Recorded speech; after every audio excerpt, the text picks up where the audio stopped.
جاب لنا ايه بقى النهارده؟ بسكوت اوكي. بيمبو بطعم مش عارف، هو اللون عجبني. هو اللون ويرد اساسا اللون على حلو. اتنين زينا. اتنين بالاشكال دي تاكل. زمرده مكتوب عليه اوت، ده اللي هو لما حد بيقول حد اللي هو اوت عيالي، قوت عيال. بيبقى جايب لهم دي. دي قوت عيال. المفروض ان هو غلبان وبتاع. وهي باين ان هي مخصصه للاطفال. لا، هي فكره ان لما حد بيقول لك اوت عيالي بتحس انه ده راجل غلبان. دي ناس بتضخم يا باشا. ما بياكلش فاهم. يعني نشتغل فود بلوجرز. مكسوره، هي ما اتكسرتش عشان مثلا سوء تخزين او سوء نقل او حاجه. إيه، في حد من بسكوته اصحابها. في بسكوته سابقه الثانيه. الكسر اكتر، بتتكسر اسرع من خاطري. انا لما باكل البتاع دي بحس ان هي بطعم، عارف انت البنات اللي بتتصور حاطه فلتر. احنا طالعين من سنتر باي ذا واي. بص، في حاجه حصلت الاسبوع اللي فات ده مريبه. رحت علشان ازود الكاوتش بتاع العربيه، فالراجل بتاع الكاوتش هو عارف ويعرف بابا، فتفاجأت انه الراجل بتاع الكاوتش بيقول لي وهو بيزود الكاوتش: مش هتتجوز؟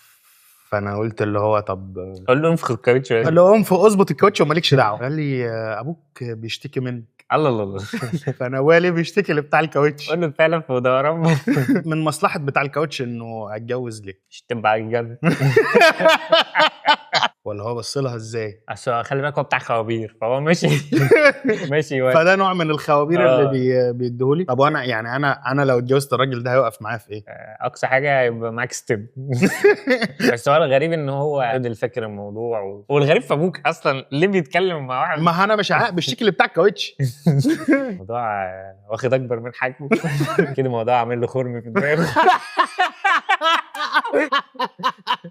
الموضوع عامل له خرم في دماغه، فراح قال بتاع الكاوتش. ما انا قلت له ايه؟ قلت له حاضر هرصص في الموضوع.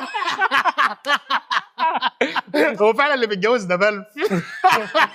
خلي بالك ابوك كريتو، ما ده لما عمل له خرم في دماغه راح بتاع الكاوتش.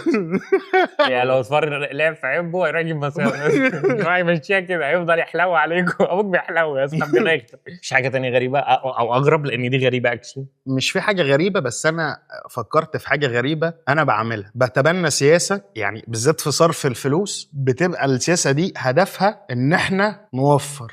بس اللي بيحصل اكشلي ان احنا بنصرف اكتر. بمعنى ليه نروح نجيب بيتزا مثلا ب 200 جنيه لما احنا ممكن نجيب طلبات البيتزا ب 1000 جنيه ونعملها في البيت؟ فانا لقيت في اجزاء كتيره في حياتي ان اعمل فيها كده. زي انا بحب اشرب قهوه اسبريسو.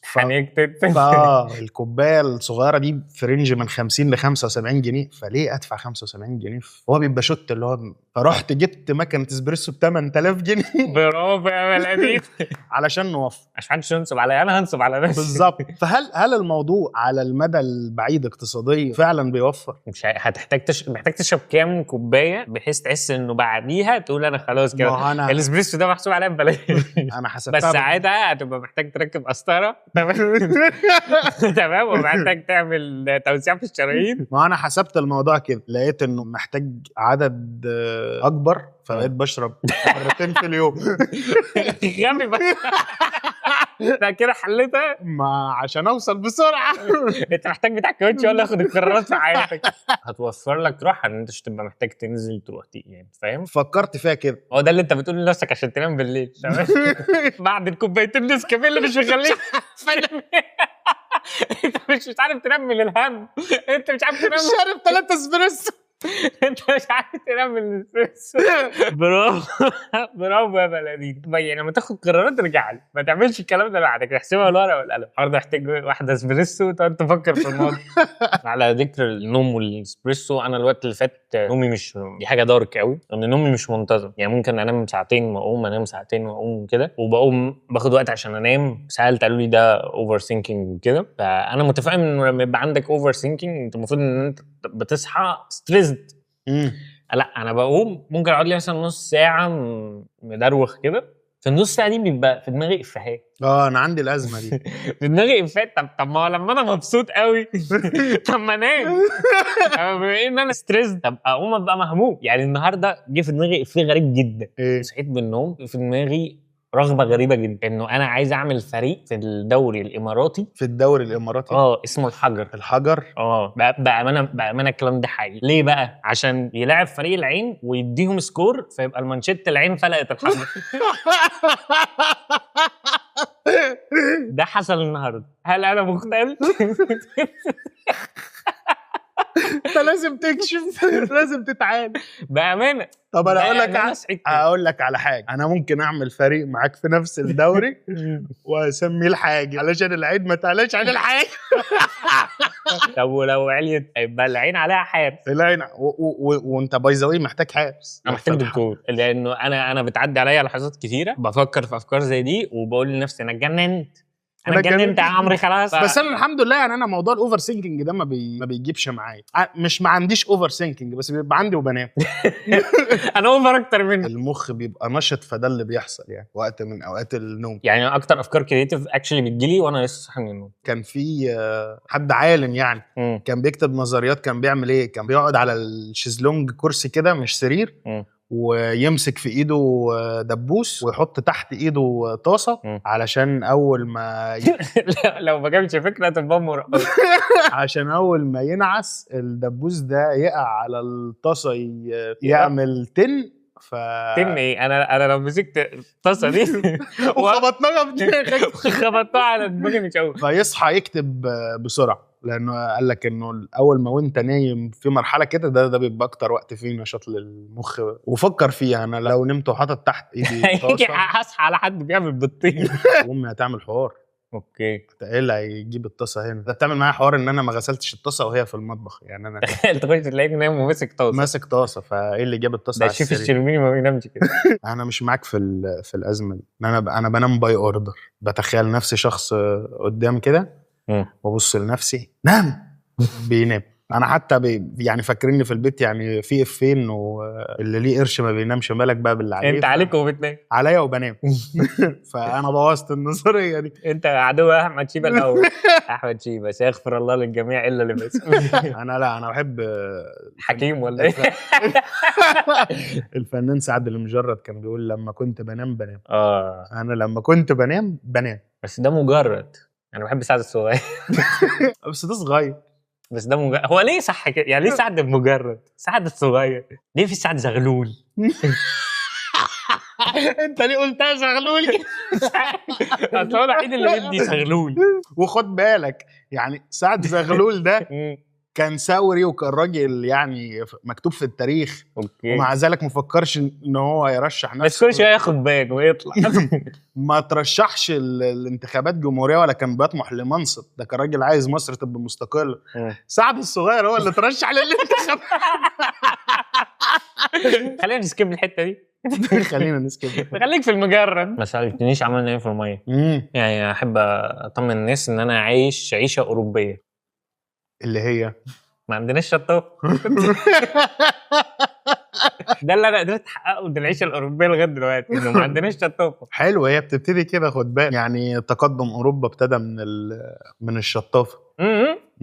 انا رحت الجيم وجددت الاشتراك. ساعدني تلعب بنظام ايه النظام؟ بوش بول ليجز. دوش بول ليجز. بروح اخد دش وامشي. لو انت قادر تربط بين الاكونت بتاعي في الانستجرام وبين الشانل هنا هتعرف ان انا بهركس اللي بيعمل الميمز. فبيخش لي ناس في الدي ام بتطلب انه انت شغلك فظيع وبتاع وبتضحكني وعايز اعمل اغنيه مش عارف ايه وكده. يعني الناس بتخش تبعت لي اغاني هم بيحبوها عايزيني اعمل عليها. مؤخرا ابتدى يبقى في فئه اطفال بيقول لك اعمل على بابا فين ولا ايه. طفل صغير دخل بيقول لي انا بحبك قوي وبتاع. فحسيت ان انا بقيت في الحته بتاع ممدوح فرج بتاع بحبك قوي يا كابتن عايز ماتش الاقزام. المشكله ان انا بعامله معامله ممدوح فرج. عناية الاسبوع اللي جاي انزل اغنيه حبه جنه. انت فقلت له حاضر ومن عينيا. كانت شبه المكالمه بتاع ممدوح فرج. الماتش اللي جاي راندي اورتن وجون سينا عادي جدا. في حوار دار كده قدامي ففي اتنين كانوا بيتكلموا قالوا اكسبريشن كده معروف مصري جدا. فمش عارف بيقول له ايه بس وده اللي هتلاقي عليه الرمق. فتوقفت قدام كلمه عليه الرمق دي. فهل عليه الرمق دي اللي هي كانت زمان فيريفايد لو عليه العلامه الزرقاء عليه الرمق الاكونت ده عليه الرمق. انت فاهم تقدر تشتري منه حاجه زي التراستد ليست والحاجات دي. تخش للسبورت معلش انا الرمق بتاعي اتشال. طب انت تخيل انه الناس تكون بتشتري الفيريفيكيشن اللي هو الثقه ده في الواقع بفلوس، يعني مثلا تدفع 500 جنيه الناس تشوفك محل ثقه لمده شهر. تبا دندن الاغنيه بتاع ليجاسي، لو الدنيا دي ما بتسمعنيش، المفروض بقى مش معنى كده انه العيب فيك. بعد كده حسيت انه لو الدنيا ما بتسمعنيش، لا يا اسطى يبقى العيب فيك فعلا. ركز شويه. العيب فيك واضحه. اصل ما اصل الدنيا ما بتسمع، ما فيش واحد سمع، لا العيب فيك فعلا. او المايك بايظ.